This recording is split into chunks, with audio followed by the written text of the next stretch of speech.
Well, recently I did the video all about the altered content or AI altered content policy on YouTube. Now there's some confusion, and I think that partially is because the help article does give a lot of examples, and even though they're trying to cover their bases, it sort of complicated things with complexity around everything to do with examples and everything else. But I think you can nut it down to be very, very simple, and even YouTube has sort of simplified the actual disclaimer part on each video. So if you take a look on the screen right now, you can see that they've just now called it altered content, and they're going to give you 3 questions that they're asking you a yes or no. If you answer yes to any of these 3, then you need to answer yes. If the answer is no, then the answer is no. So that's the simplification, I think. Put out of your mind the word AI. Whilst it is related to AI, the AI part's not the important part. This is the important part. So let's have a read again. It says, do any of the following describe your content? And it gives us 3 points. Makes a real person appear to say or do something they didn't say or do.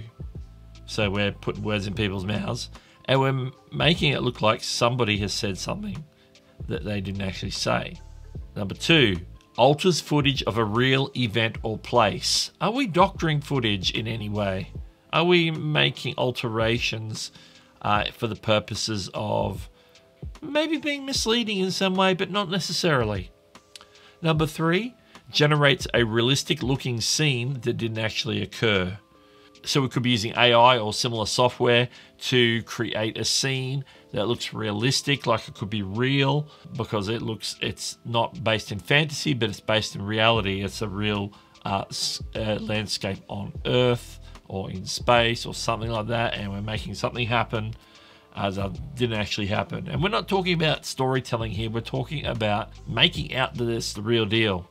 So if you answer yes to any of those 3, then you answer yes to the disclaimer.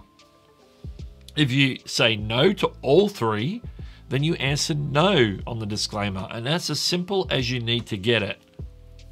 There's a little piece of information that says, with a learn more link, it says, to follow YouTube's policy, you're required to tell us if your content is altered or synthetic and seems real. That should be clear. This includes realistic sounds or visuals made with AI or other tools.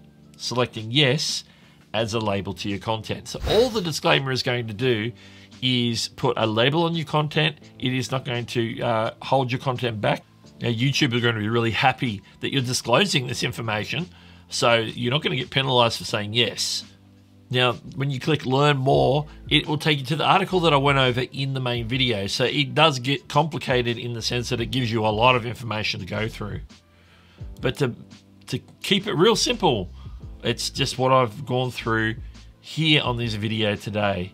That's as simple as it gets. Now, if you're not doing any of that stuff, then you always are going to be answering no by default. So if you're making like tutorial content, say on an iPhone, how to do something on an iPhone, whatever, how to use software. You know, I do some of that sort of stuff on some of my channels. So if I'm doing that, I'm never going to be saying yes to any of the altered content, because I'm not making altered content. I'm not putting words in people's mouths, making people say something they didn't say.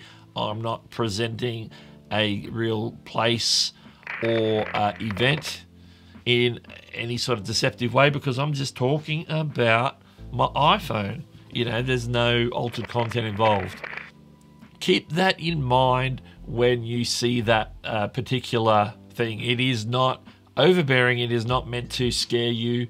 It is actually just meant to inform the audience that you've made something along the lines here that might be something that they need to be aware of, so they're not deceived into thinking that Elon Musk said something that he didn't say. Now, don't forget, if you make content using some of YouTube's tools like Dream Track or Dream Screen, they're automatically going to just make that disclaimer for you, because they already know that you've made content using that type of AI. So that's something you don't have to worry about as a creator. A number of things to remember. about disclosing, either way, disclosing content, say you have to say yes. Say you have made something that falls into those three categories. Disclosing content as altered or synthetic won't limit the video audience or impact on its eligibility to earn money. So it's just to be informative and to be transparent. It is not meant to harm or limit the reach of your video or the earning potential of your video. There are risks of not disclosing if you forget to check the box on a consistent basis, or you answer it incorrectly, like you do make altered content and you say, no, I'm not making altered content, but yeah, you really are putting words in Elon Musk's mouth. Then these are the risks. It can be misleading if viewers think a video is real when it is actually being meaningfully altered and synthetically generated to seem realistic.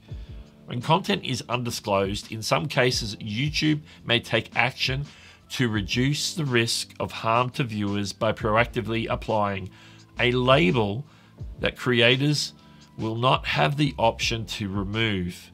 Additionally, creators who consistently choose not to disclose this information may be subject to penalties from YouTube, including removal of content or suspension from the YouTube Partner Program.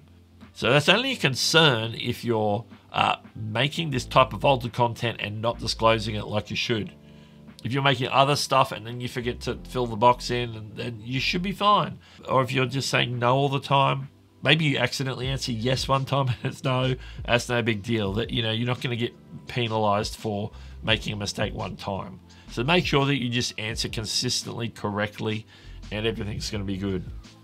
So if you're one of the people that sort of have been a little bit confused by the altered content disclosure, and you're not sure still after watching maybe my earlier video or watching this video, or watching some other videos by some other channels about this particular topic, if you still got questions, ask them in the comments below. I'm more than happy to address them with you in the comments.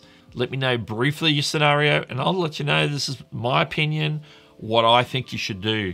And remember, it is my opinion. I'm not speaking on behalf of YouTube. I'm not speaking on behalf of anybody else. I'm just saying how I'm interpreting what YouTube's put out and what I think that you should be doing as a creator in regards to the three questions.